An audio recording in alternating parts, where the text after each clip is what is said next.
to Punk's Talk Wrestling!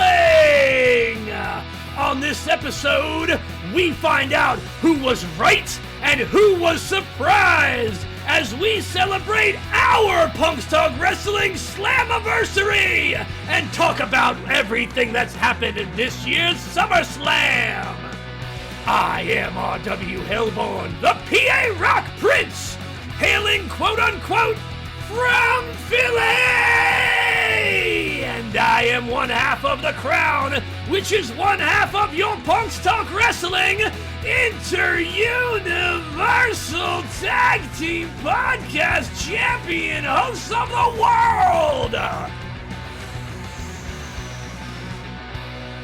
Now, then, forever by my side, 3,500 miles away in London, England. He is my tag team podcast partner. He is the other half of the Crown, which is the other half of your Punk's Talk Wrestling Inter-Universal Tag Team Podcast Champion host of the world, Mr. Did You Know? Sir King of Reels, the proper prick, C.J. Newman!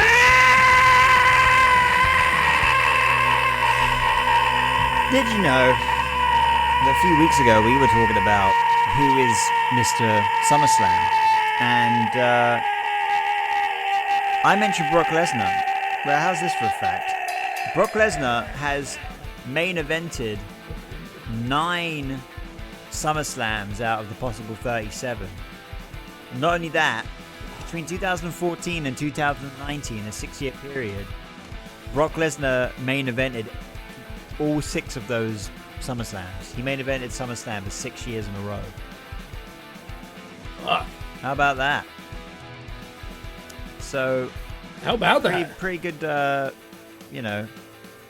contest there to say that he is Mr. SummerSlam.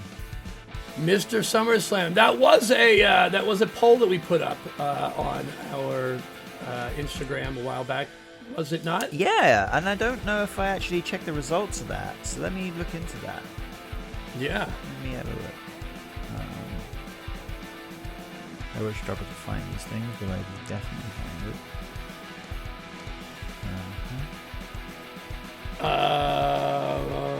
I didn't put a poll up. I put a question up. I should have put a poll. That's my own fault. That's why. Oh, well. Well, we'll never know. We'll never know. But I'm pretty strong contest. But yeah, I mean, it's pretty. Yeah, I mean, that's a lot. That is a lot. Whew.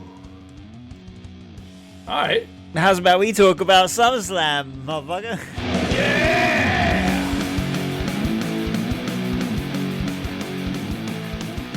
2024 SummerSlam.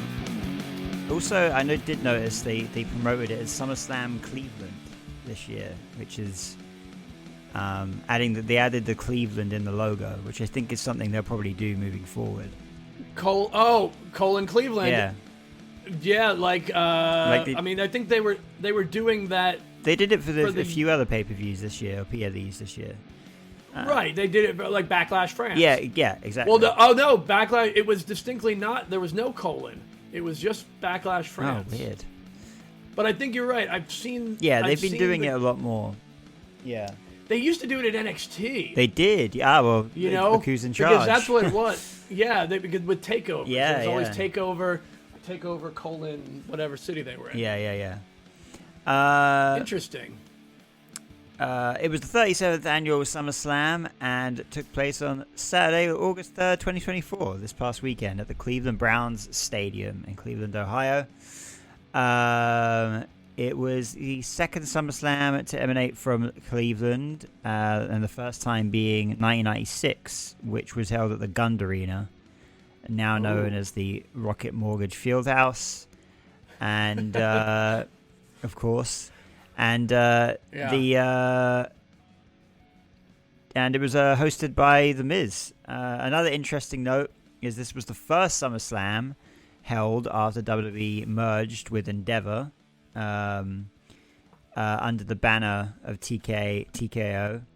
And it would be the final SummerSlam to live stream on the standalone WWE network, which is set to close markets. So yeah, that's all we. Cleveland Brown Stadium announced attendance of 57,791 people, which was the highest attendance for a SummerSlam. Well, highest attendance for a domestic SummerSlam. Yes, because obviously they did SummerSlam in Wembley Stadium in 1992, and it was about 30,000 more than that. So yep, it is. They very specifically stated. Yeah. That. But yeah, highest domestic SummerSlam, highest attendance for a domestic SummerSlam. We don't have any personnel yet for you to go through, so I suppose. Holy shit, you're right. Oh no, we do. Scroll down, we do. It's down. It's just down further. There was so much more. Sometimes Wikipedia puts it directly in the same column. And for some reason, you've randomly got a Japanese commentator, just randomly. Yeah, we do. Let's go. That's weird. Let's see what we've got. Yeah, here is who we've got. Hosted by The Miz, which you had mentioned in the synopsis. We had a special musical opening guest with Jelly Roll. Jelly Roll is big on the wrestling circuit right now. I mean, WWE loves him right now. Yeah, you know what? Getting into that everybody real loves quick him right now. It was the first everybody thing, loves Jelly Roll. Like, I wasn't mad. That was actually a decent musical performance for a wrestling show. The crowd say actually so. seemed into it, and like, it was pretty cool where they throwed in like the video package with the actual live performance. You certainly wouldn't have been able to tell by some of the dumb comments that some people made online about it. But yeah, I thought it was nice. Anyway, English commentators: Michael Cole, Corey Graves, and Pat McAfee. Mm-hmm. Pat McAfee pack available is the DLC 3-pack in 2K24. Yeah, that's out right now. Already available right out, now. Yeah, it was available July 31st, so it'll be available forever. Pat McAfee, Ty Schmidt, Boston Connor, JJ Hawk, Darius Butler are in there, and a football you can kick people in the head with. But what's there not to love? Huh? Yeah, fucking get it. Highest rated 2K WWE game in all of history. Shout out Alan 2K Games. Spanish commentators Marcelo Rodriguez and Jerry Soto. Japanese commentator Naomichi Marufuji. No idea why he's on there. Naomichi Marufuji. Tell me if I pronounce it anywhere close. Naomichi Marufuji. I'm going to go with that. Ring announcer Samantha Irvin.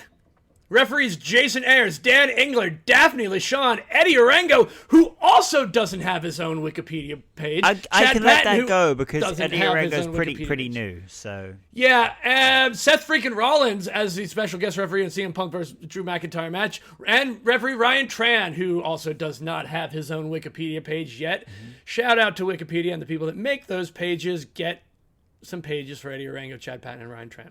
But mainly Chad Patton. Interviews by Kathy Kelly and Byron Saxton. I love seeing Smiling Byron back. Pre-show panel, we had Jackie Redmond, Big E, Wade Barrett, Pete Rosenberg, and X-Pac. Yeah, look at that. Also, shout out to Jackie Redmond's confidence. But there it is. There is your on-screen personnel rundown. Yeah. For this year's SummerSlam.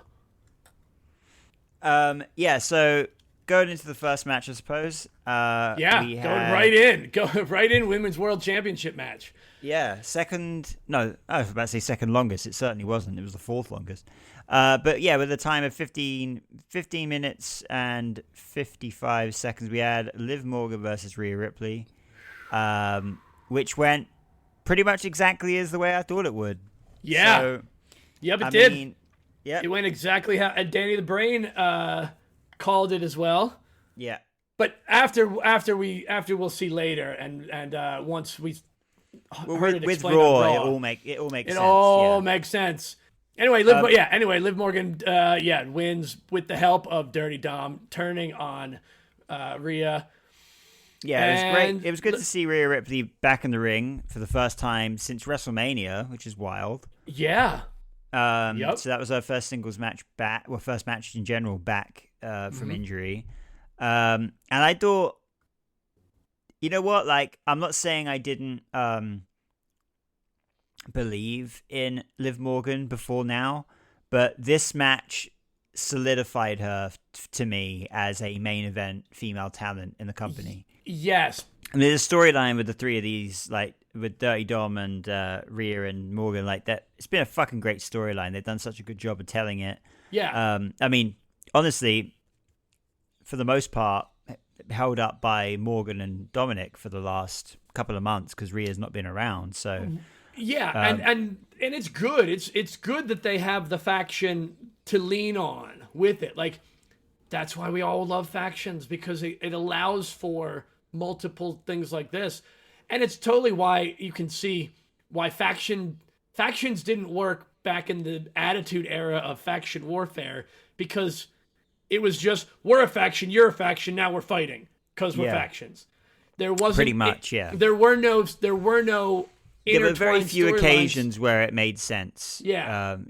But the way, man, there's so much dynamic going on with all of these factions. There's so many moving parts. It's great that, you know, it's like back in the day you used to have like a faction like in a rivalry with either one person or one faction, but it was usually the lead. It was the head guy. Yeah, whoever's he's got beef with would be. Yeah, but with now, it's like there's multiple rivalries going on with everyone in the group, and it's every single person has their own story, had their own thing. It just, has like, their for own example, piece. Yeah, even Carlito, the part Carlito has in the Judgment Day right now. Yeah, is great. And I mean, obviously we're going to see some other, he was brought in specific, there's going to be more connections obviously, but I guess with him and Finn as to why that was, because he was brought in by Finn. Everyone's character has purpose and has meaning. No one, they're not just another guy in there, you know. And what I love also is, like, obviously now the Judgment Day is split, and, you know, Rhea and Damien are out. But the thing is, even heels now make good points, because the whole point of Judgment Day was there were no leaders. Yeah, when they kicked Edge out of the faction, it was like, there are no leaders. We're all equals. And Finn posted a picture on his Instagram of the new Judgment Day, basically with Liv Morgan without Rhea and Damien. Yeah. And he captioned it with basically saying that no leaders, all equal, basically. So, and that's great. Like, he's getting back to the basics of the Judgment Day, and he makes a good point. Basically, Rhea and Damian Priest got too big and too popular to be in a faction like that anymore. They were seen as the leaders, and Finn Balor was not. And this is great. This is great for Finn Balor, because he's, you know, I know he says all equals, but we're all going to see Finn Balor as the leader. And it's great because Finn can have a bit of a main event run now. He can be seen as a main eventer after this. It's once again, it's someone getting over and putting someone up, someone up with them. And that's what we've consistently seen in this Triple H era, is people getting over and then putting someone else up to the top with them. And definitively they put over Rhea and Damien as the faces. Like, that's you hit the nail right on the head. It's logical from the story perspective. It's logical from the business side of it, and it's logical from the perspective of Finn Balor's character. He's righteous in how he sees it. He's not wrong. Like you said, he's not wrong. He's just, not lawful good. It's not good. Yeah, he's not a good guy. Yeah, what's great is, like, they're heels. Like, in the past, if someone, that didn't watch wrestling and asked me to explain a storyline, it was so easy to explain a storyline back here about 10 years ago, say. It was so easy to go, oh, he doesn't like him because of this. Now, I I can't explain to someone with the whole Cody Rhodes Solo Sikoa situation without bringing up The Rock, Roman Reigns, Jimmy Uso, Jey Uso, Paul Heyman. And I have to like go a Game of Thrones. I have to go all the way back to fucking 2020 to explain a fucking match to someone. Yep. I love it. It's like there's so many dynamics and moving parts now that it is much more than just pro wrestling. It's a lot more Game of Thrones mixed with pro wrestling. Yeah, so. and this has always been where WWE has set itself apart. Because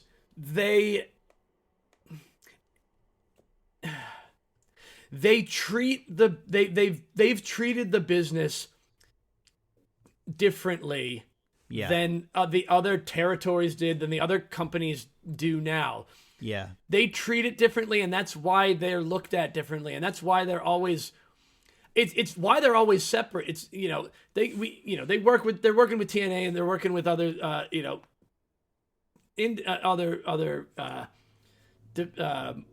companies. Companies, yeah. But it's the way they're presenting. It's the way they present their product. Yeah. And that's what sets them apart. The way, like we've said with TNA presents its product, so that's a TNA product. It's right. It's like when you hear a band and you hear that they've got their sound or they've got their signature rhythm. When you hear AC/DC that it's AC/DC. Yeah. When you hear Motorhead that it's Motorhead. Like there's and WWE as a presentation. This is what they do. This is exactly what they do. Yeah, exactly.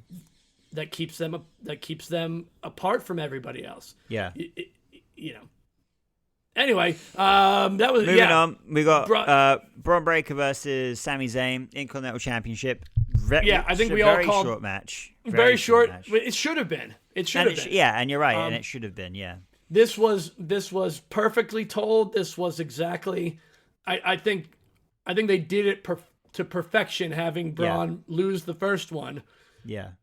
Let him play on that. Oh yeah, man, I totally just, maybe I took you for granted. Maybe I just wasn't taking you seriously. Now I'll take you seriously and I'll just whoop your fucking ass from the start and get it over and done with.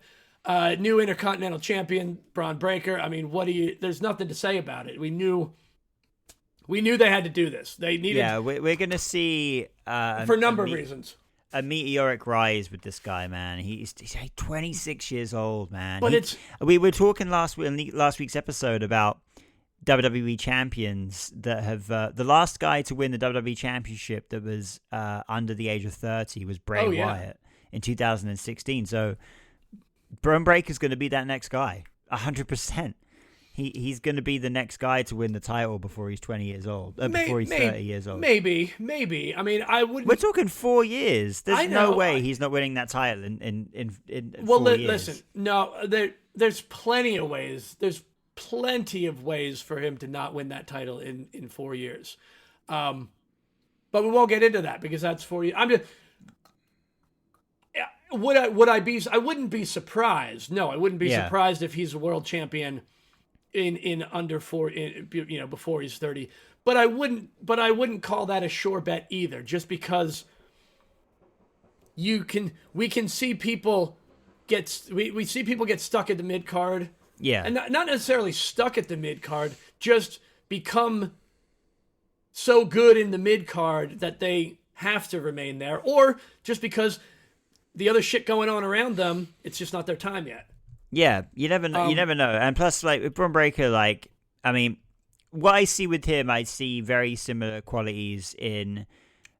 I'm not comparing him to Brock Lesnar, but there's a very similar vibe to him and Brock Lesnar when Brock Lesnar first came to the main roster. Sure, that undeniable intensity. It's intensity on a whole different fucking level. Like, yeah, it's a next level compared to anyone else on the roster, and I mean, he's got Paul Heyman's blessing as well, which is quite a blessing to have. So you never know. We could see those two pair up somewhere down the line as well. You never know. So yeah, I also think it's just brilliant that they took the belt off Sammy now.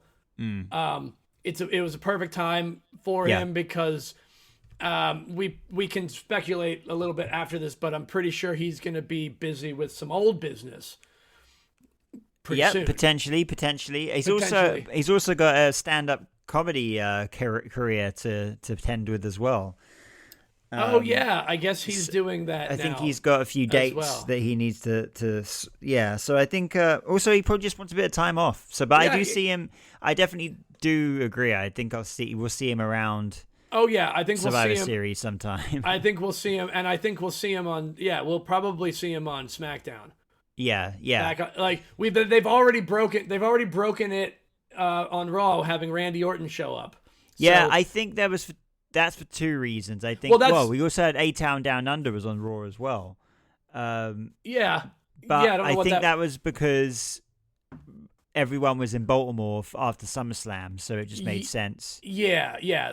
Also the storyline with Orton and Gunther, that makes sense. Total sense. And it's a perfect. I mean, that just is genius because. Yeah, you want to solidify a Gunther, then that's the perfect way of doing it. Exactly, and Randy's not even on Raw. Yeah. So he can get beat by Gunther, go back to SmackDown, continue dealing with his bloodline stuff that he's still stuck involved. Well, I guess he's still involved with for now. We don't. We'll find out on Friday. Anyway, 5 minutes 40 seconds. Braun Breaker, new IC champion. Beautiful. Next up, amazing as well. Like a bar one match, it was 6 title matches and 1 grudge match for this pay-per-view, which is great. This is basically SummerSlam Night of Champions. Yeah, pretty much. LA Knight defeated Logan Paul. Yeah. Machine Gun Kelly in Logan Paul's corner, which was interesting. But this was a fucking great match, man. That was an awesome match. Again, it's one I say every time, but you can say whatever you like, and I'd probably agree with you about Logan Paul, but between the ropes, he's fucking great. He just is, and it's the right time. Yeah, it was the right time. He can come. He can show up again at Royal Rumble. And I think that'd be a wise decision. Yeah. He can still come back at any point and just be like, yeah, I'm here to check this off my box. Yeah, And that springboard moonsault he did to the outside was unfucking believable. Dude, I 100%. There was a split second that I thought he was going to slip and die. Yeah, it just nimble, man. So nimble on his feet. Yeah. Unfucking real. Yep. The dude's good. But LA Knight, new U.S. champion. Yep. So fucking good. Yeah, definitely deserves that. And I just clicked on his name and I see that his name was Deuce. And I was like, was he part of Deuce and Domino? Who? But LA Knight. Oh. But he wasn't. No. It's just that's just an old wrestling name. We're good. Wow, he was called Deuce. Yeah, it was not only that, he had another name, Dick Rick. All right. Yeah. Yeah. What a name. LA Knight, New Year's champion. Next up, we had Nia Jax versus Bayley for the women's championship. Another great idea, great story. Yeah. As much as I love Bayley, I also agree. I agree that whether it was by choice, by design, or an unfortunate circumstance, there's the story building of Bayley's not getting her dues. Bayley's not getting what she deserves. Yeah. She won the women the Royal Rumble. She didn't get a main event at WrestleMania. People have criticized her run, and to some I can understand. Others I won't. I won't. Yeah. I'll say that's just being overly critical, but this was perfect. It was a perfect time.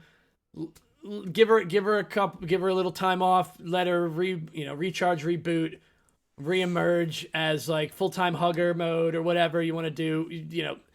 Give her a little fresh coat of paint. Yeah. And the story with Nia Jax, I think she's I wouldn't bring back Hugger Bayley, but I would bring back.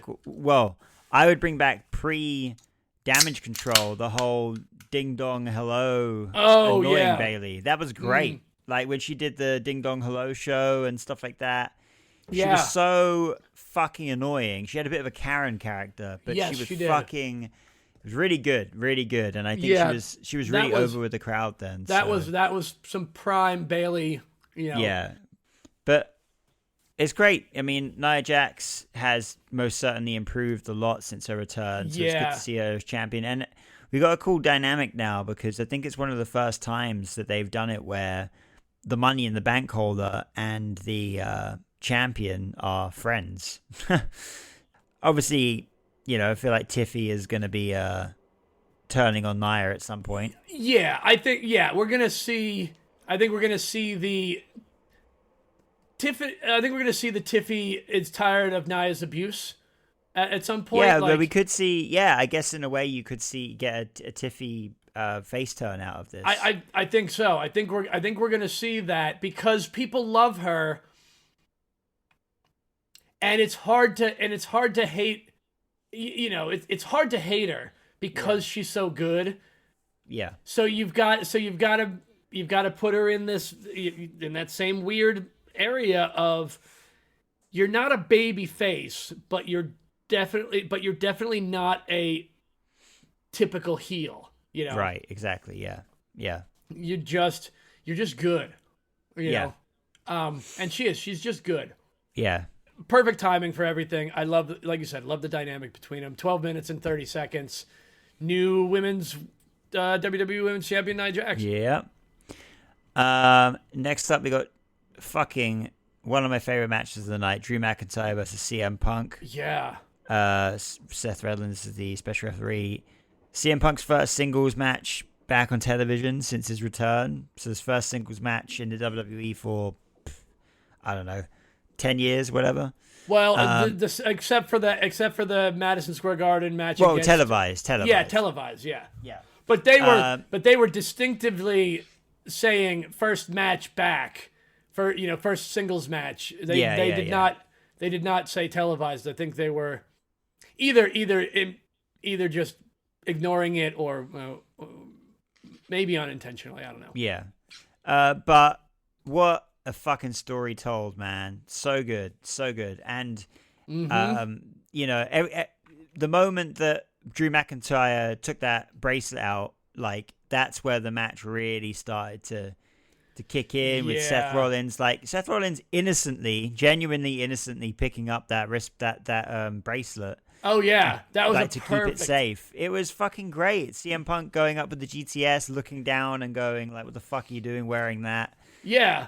It was just great. It was so well done. It was extremely well done, and I know that, and I guess they had to do it for storyline purpose. I guess, but why wouldn't he have just like, oh, you're up now. Here, take the fucking bracelet. Like, why wouldn't he have just immediately? I see you see me have me on. Here, take it. Yeah, over and done. I guess the way you would look at it is that Seth Rollins fucking hates CM Punk. And even though he might have innocently picked it up and put it on, he doesn't like CM Punk, so he wants to just be a dick to him. Right. So, now it's just like, no, man, I picked it up to keep it safe. You're being an asshole. Pay attention to the fucking match. Yeah. Yeah, I get that. That works. See, that works. There you go. It works. It's logical. But it's just great. Seeing these three guys just be dicks to each other is fantastic. Yeah. And, how have we not mentioned this yet?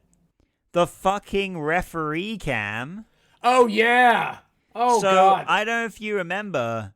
I don't know what pay-per-view this was, but we watched a really old pay-per-view from like the 80s, right? I'm pretty sure it was the Battle Royal at Royal Albert Hall that had it. I don't know. I feel like it was an old... It was in WCW. I remember Nick Patrick wearing it. Oh, you're right. No, it was WCW Fall Brawl? Was it Fall Brawl 93? It's gotta be Fall Brawl, yeah. Yeah. It's got to be episode 15, Fall Brawl 1993 from November. Shout out to us earlier episodes.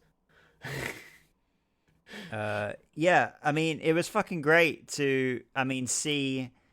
I'm trying to find the actual. But that ref cam was, let's mount a full size camera on top of a motorcycle helmet. Yeah.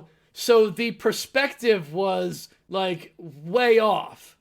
This was It's perfect. It's literally eye level. Like, this one was eye level and probably technologically advanced enough that it had some sort of stabilization. Not much. Although, also, did you notice you didn't see much of the ref cam? Well, so I read a little read up about that earlier. So I just noticed, by the way, so WCW called it the referee. Yes, they called it the referee. That was fucking very good. terrible. Well done. Yeah. So yeah, they didn't use it much. It's obviously very new technology, and apparently they were planning on using it a lot more in the Drew Punk match. But at some point during the match, the battery pack apparently fell out of CM Punk's camera. Drew's camera, or Seth's camera. Seth's camera, so therefore they had to just abandon it. And apparently it seems like backstage there was a discussion beforehand about that possibly happening. And basically if it did happen, to just abandon it. There's no point wandering around for a fucking battery while you've got a match going on. Yeah, because you could see definitively when he pulled it off and it was just like, well, this is over. Yeah, it's like, it's new tech, and like I think, you know, the refs, if it's a thing that gets used more often, the refs are going to have to get used to positioning themselves in certain ways to get their angle, to get a decent shot. But obviously without actually seeing what you're shooting, it's difficult. So I think, you know, we'll see if it picks up or not. Obviously they're doing it, you know, there's a lot of sports out there now that have referee cams, and I think it totally does make sense for, you know, to have it, especially with WWE where they're making such calls in such close proximity, so it makes sense. Well, but because you know they're going to use it in a let's go back and look to prove that the referee wasn't in position or couldn't see a shoulder down or something, or couldn't see someone tapping out. Yeah, they're going to 100% use it in a storyline. Yeah. So I think once they do perfect it, they'll be able to use it in that way. Yeah. Anyway, back to the match. 17 minutes. Second longest match of the night. Yeah. Drew McIntyre getting the win, so CM Punk losing his first singles match back, which I think was the perfect choice. And as you can see by Raw, this definitely is not over between the two of these guys. At all. But Seth Rollins has got other things to contend with. Yeah, man. Holy fucking shit, Big Bronson Reed. I did not expect that. Dude, that came Who did? Out of nowhere, and like 6 or 7? 6 or 7, yeah. Tsunamis, yeah. Seth coughing up blood. Yeah. Like, I don't know. Like, that looked bad. Like, it looked bad. Yeah, I know. Either that's a really good blood packet, or, like, dude might have really, fuck, man. There. Yeah, but did not expect that. So I'm all for that. I'm all for seeing Big Bronson Reed getting a little shot in the main event scene there. I mean, he's impressive as fuck, and to be stuck in there with Seth Rollins, it's big. It's kind of a make or break situation for him, I think. Yeah, but the crowd responded really fucking well. So and it's good. Yeah, they holy shit did they respond the way that intended. Yeah. That this was my other worry about Bronson Reed with being on Raw. You know, we talked about it before. One of our semi-viral reels that Sir King of Reels have posted was the all the big beefy man meat on Raw.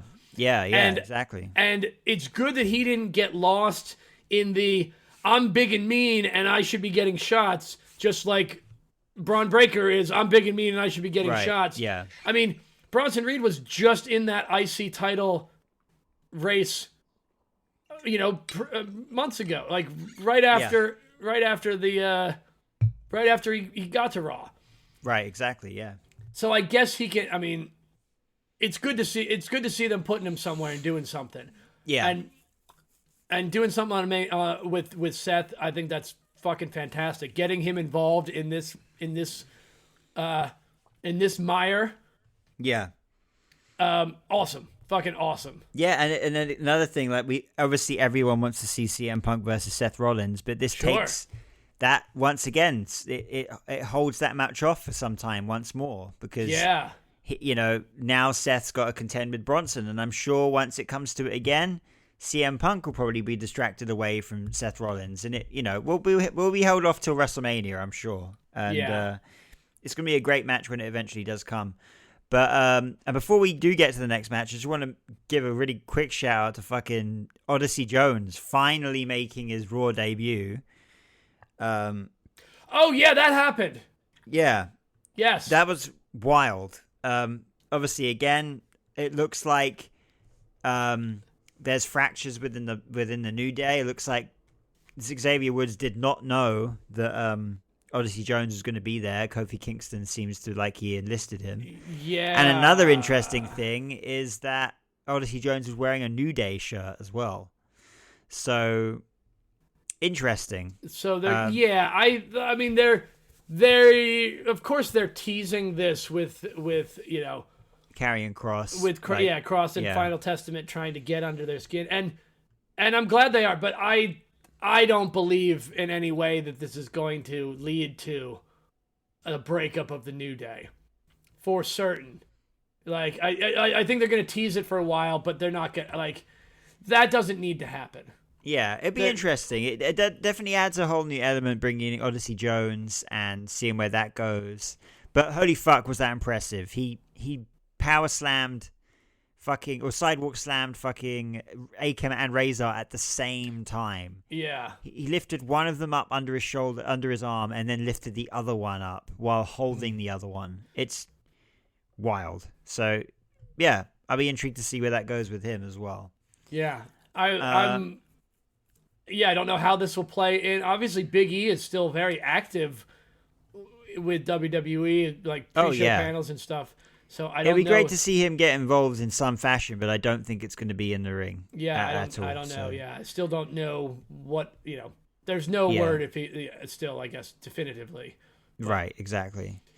Next up, we can only hope. Exactly. Yeah. Next up was, for me, my favorite match of the whole fucking night. I absolutely love this match. Just these guys beat the living piss out of each other, and I've never seen someone's chest bleed that much from a chop. Yeah, dude, that was a straight up that was a chunk. He busted his fucking chest wide open. Yeah, I don't know how he even did that. I know. That's not supposed to happen. But yeah, what a match, man. These guys really just went for it. And I think, you got to think about it. Gunther and Damian Priest are not a Cody Rhodes, CM Punk, Seth Rollins, Drew McIntyre, Roman Reigns. They're just below that tier. And I think this was them going out there going nah, we are in that tier. This is their chance to put the world championship on the map and put themselves in that solidify themselves in that main event scene, and they fucking showed it too. Yeah, this was another perfectly scripted story. Yeah. I'm totally fine with Gunther winning because of Judgment Day turn shenanigans. That's fine. It is beyond perfectly plausible that he could beat him one-on-one fairly. Was all of these matches, honestly, all of these matches in a way were extremely when it comes to, this was extremely balanced. Yeah. And anybody could have won, and either person could have won any of these matches, and which is great, which is a good thing to have going into any show. Yeah. Yep. But not anybody didn't win. Gunther won. Yeah. By technical submission. I love when you see it, because it's not often that it shows up on the Wikipedia. Yeah, that's true. Result. Yeah. Technical submission. Fucking pass that motherfucker out. Yep. And I loved it. We haven't seen a sleeper hold. No, win anything since Brutus the Barber Beefcake. Yeah, and here his world championship being won with a sleeper hold. Fucking brilliant. Yeah.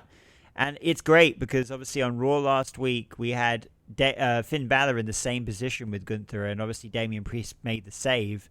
And this time around, Priest was in the hold and Finn just stared at him until he passed out. So it was fucking really good, really well done. And it was good to brutal, see where this goes. Brutal turn, brilliantly done. Yeah. New men's world heavyweight, That's right. men's heavyweight, men's world heavyweight champion. Yep. And then the crescendo, another Bloodline Rules match for the Undisputed WWE Championship, Cody Rhodes versus Solo Sikoa. And boy fucking howdy, did I get exactly what I called. You and I knew it all along. Just like with WrestleMania. Just like WrestleMania. It was funny that. It was precisely what we all knew. Yeah. What we'd all hoped. No, honestly, I'll be honest. I still think it was too early. I don't think it was necessary for him to come back. I mean, I'm glad. Yeah, I'm happy. I'm okay with it. But like, I'm not convinced. I'm not convinced it was the right decision. I think it was simply because I think you had the feeling for his return was at fever pitch, and you always want to strike when the iron's hot, and I think this is when the iron was hot. Sometimes you can. So I blame everybody else. I blame the entire internet community. I think sometimes when you wait too long, it can fall on deaf ears. And I'm not saying Roman Reigns could have returned at any point and it would have been great, but sure, I think this is perfect because it lines up perfectly everything between now and WrestleMania. And that's so far though. That's so it's long. so far, yeah. And there's so much you can do between now and then. You've got Solo, you've got Jacob Fatu, you've got whatever dynamics going on with fucking Cody Rhodes and Roman Reigns. That's interesting in all by itself. We've got the return of Paul Heyman to happen. We've got the potential of Jey Uso get involved. Jimmy Uso needs to return. We've got Sami Zayn that can get involved. And see that, but that's right there. That's my. Here's my problem. Here's the problem right now. We're already just talking about Roman Reigns. He's already overshadowed everything else in the match. He's overshadowed everything else on the pay-per-view. I wouldn't say that. I don't think SummerSlam. This card didn't need it. Roman Reigns, no matter what show he returned on, would have overshadowed everything on that show, regardless of what it was. Sure. So why not use it? So why not use it when you need something to overshadow it? You don't need it to over. You didn't need him. Because I think you want it should have been moments for the big. He was never going to return at Bash in Berlin. No, of course not. Yeah. It's not. Yeah, no. It needs to happen at one of the big shows, and this is perfect. Royal Rumble.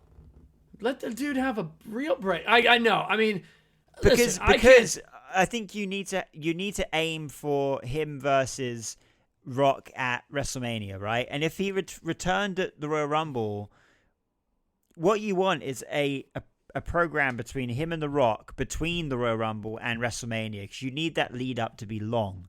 That's 4 months. What you need now is a good 4 months between him and Solo Sikoa. Because let's look, this Bloodline storyline has been going on for 3 to 4 years now, and they're dragging it out in a good way. And why not drag it out even more? Why if you bring Roman back at Royal Rumble, then you'd need to have a couple of months really quickly with Solo, and then you're moving on to The Rock. And then you're building that match up to 2 months. Now, bringing him back now, you've got 4 months, 4 or 5 months with Solo, and then you've got another 4 or 5 months with The Rock. They could have done. I mean, they could have done they could have pulled the same thing that they did at Survivor Series. What if bringing him back at Survivor Series would have been the best? Here's how I wanted it to go down. I think it should have been Jimmy Uso that came in last, because Jimmy Uso was the first one to be taken out by Solo and this bloodline. Immediately. Yeah. And And that way you've got Cody, Owens, Orton, and Jimmy Uso, the only original Bloodline guy, still fighting this fight that they're, because Solo's Bloodline hasn't even done anything other than beat up Randy Orton and Kevin Owens and go after Cody Rhodes. Like, they haven't done anything else. They've done the biggest thing they could possibly. They've done the biggest thing you could possibly do, and that is Solo's called himself the Tribal Chief. Sure, I guess. And I don't think it would be realistic to have Roman just let him call himself the Tribal Chief for another 6 months. Yeah. I mean, I guess I'll see it out.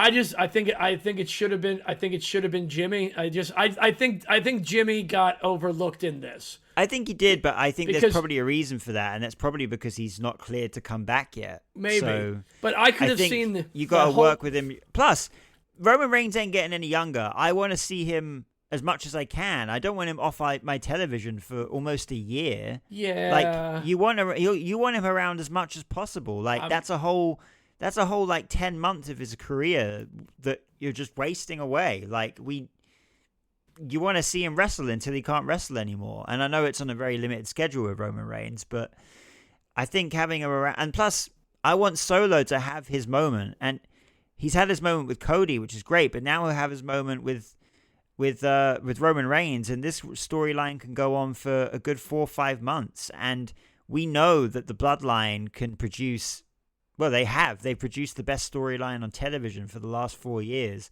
and they'll continue to do so. And Solo will now get a chance between here and Royal Rumble to prove himself, and then we've got The Rock coming in, I'm pretty sure, by the time WrestleMania rolls around. And which I'm sure will be another Bloodline Rules match, and then we're going to have every single fucking Samoan in the world getting involved in that match. Yeah.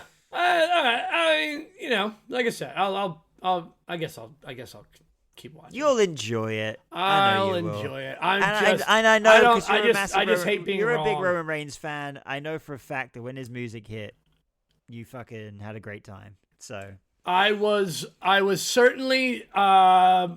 I might not have been right, but I was certainly surprised and entertained. I was certainly entertained. Yeah. Speaking of entertained, the level at which I was entertained. What do you want to give this? I mean, also, by the way, 29 minutes and 10 seconds, Cody Rhodes did defeat Solo Sikoa by pinfall after Roman Reigns. He did. Did what he did. After all the people did what they did. The dynamic now between Cody and Roman is fucking great. The way they looked at each other was brilliant acting. From both their parts. It's obvious. Fucking great. Like you said, it's obvious this is Roman's return is not about the title right now. It's about Solo calling himself the head of the table, which is not. If it gets us to a Bloodline Civil War at War Games, I mean, I'll be happy. I want justice for Jimmy. Hashtag Jimmy justice for Jimmy. Jimmy will get some justice. Jimmy will get some justice. Hashtag justice for Jimmy. I'm just intrigued if we're going to have Jay on Roman's side. That's the part I'm intrigued about, how we get to that point. Because getting Jay back involved with this storyline is obviously going to be great. But how do you get him back on the side of Roman after everything that happened between them? That'll be Sammy's job. That's why and you've got a little bit of time so Sammy can take a break. But then how do you get Sammy back on the side of Roman with everything that happened with them? Because he's Sami Zayn and he forgives everybody. Look at how many times he forgave Kevin Owens for beating the shit out of him. I guess so, but storytelling's different now. Everything needs to make sense. So, we'll see. Who knows? I mean, the same way Jey Uso redeemed himself. The good thing is no one knows, and that's fucking great because we're at no clue. We had spent so many years of wrestling where it's just like either one predictable or everything would get spoiled on fucking online before the show even happened. So yeah, it's good we're back in a stage now where we think Roman's going to come back, but we don't actually know if he is. So it's a good spot to be in pro wrestling. And with that, probably going to give this show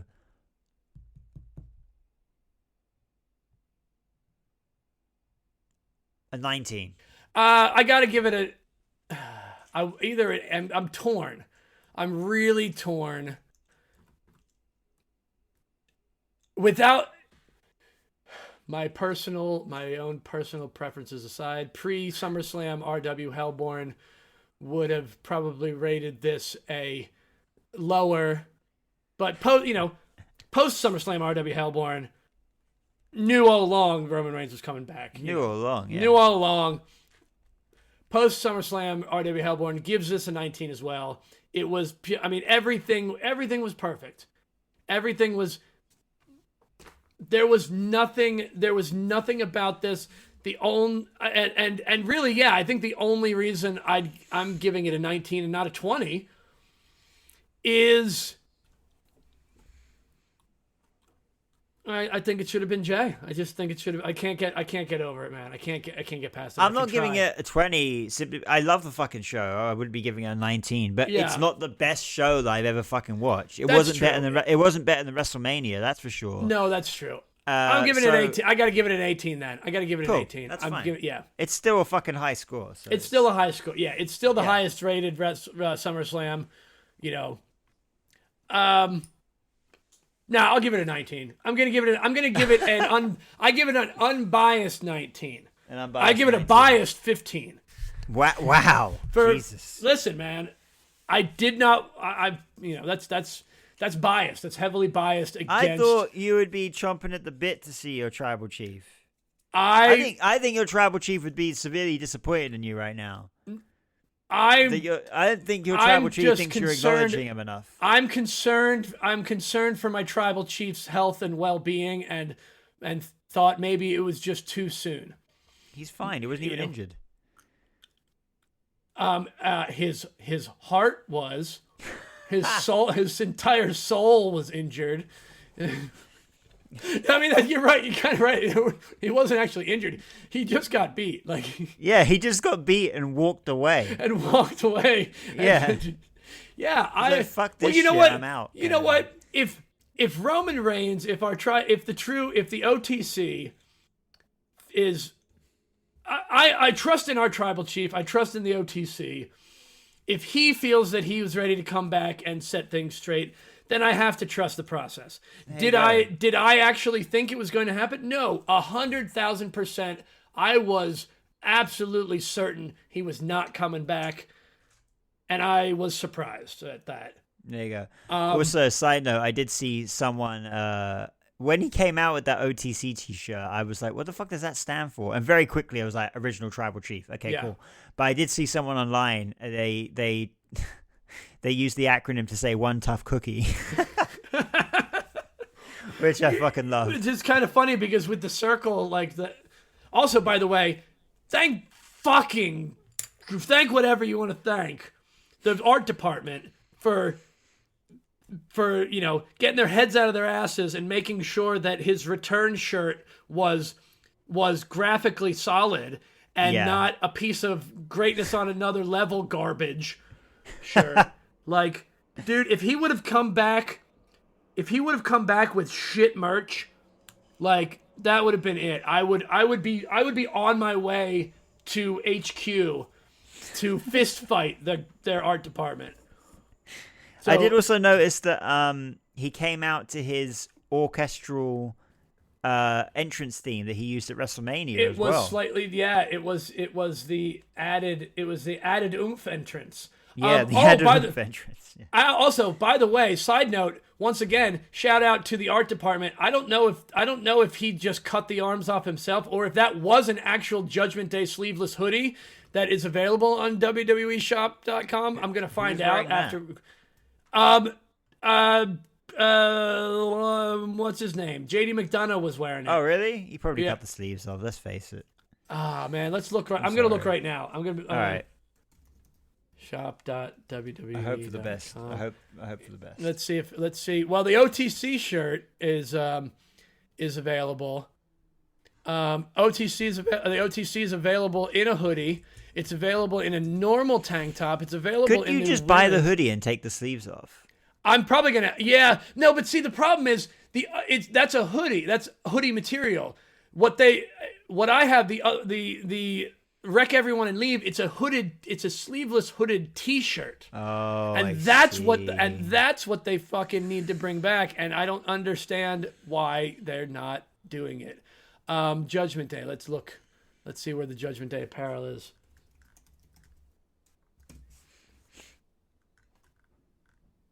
Sorry, your search for Judgment did not match any. Did I spell it right? Maybe it's. Let's look for Damian Priest stuff. See if it's in there.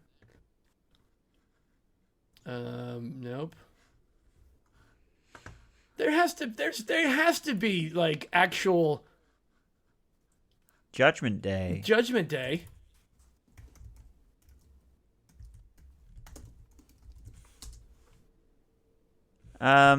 There's New Day. There's Dirty Day. What? Oh, I'm getting it. Am I spelling it wrong? It's JUDGMENT. Oh, I can't spell. Yeah, you're adding an E right after the G. Yeah, like isn't that how it's actually spelled? I think it is. I think maybe they'd spell it differently for the faction. Maybe. What? No, that doesn't make sense. I still don't get it. Well, you might have a whole different shop. That's a bad T-shirt. Holy shit, you're right. They've been spelling it JUDG. Not actually. Has this been the whole time? It's been spelled the whole time. Yeah. I just now realized that they are spelling Judgment incorrectly. Yeah. Yeah. Oh, it is. It's meant. It's just an all-rise tie-dye pullover hoodie. It's just a regular hoodie, and he cut the sleeves off. Fuck you guys. You made me fucking think you were. Give me what I want. Give me what I want. Shop.com. Give me what I want. I'm gonna send you this is a terrible fucking T-shirt right here. Oh my god.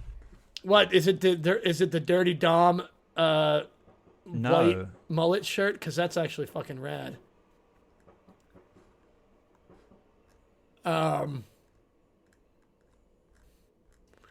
This is excellent. This is excellent podcast material too. While we're just scrolling through. But that's a terrible fucking T-shirt. That Judgment Day T-shirt, the one I just sent you. I linked it to you just now. It's like the front graphic isn't even in the middle of the T-shirt. It's slightly to the side? Yeah, and then there's like a weird splatter on the back. What in the world? Yeah, that's fucking terrible. That's gotta be a misprint. Like that's gotta be a.